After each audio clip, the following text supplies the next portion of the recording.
Dans une communauté germanophone à l'est de la province de Liège, je retrouve Raren, l'une des 9 communes de langue allemande de Belgique. Ma balade m'emmène dans une région riche en randonnées, car Raren, c'est un ensemble d'anciens hameaux, tous reliés par de petits chemins. Ici, il est de tradition de les emprunter au quotidien. Et oui, à pied, à cheval ou à vélo, on traverse les paysages bocagés qui s'étalent entre les villages. Les sentiers passent à côté des ruisseaux comme l'Itter, le Pétriol ou la Gaule. Et de l'eau, il y en a. Elle entoure même le château, un bâtiment historique typique de l'Est de la Belgique datant du XIVe siècle.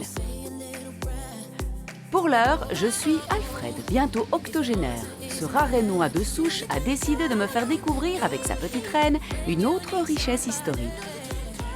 Voilà, il écrit ici que le 10 mai 1716, le deuxième dimanche du mois de mai, la chapelle a été inaugurée. Raren, c'est connu par la poterie. C'était vraiment une industrie, si on peut dire comme ça, au Moyen Âge.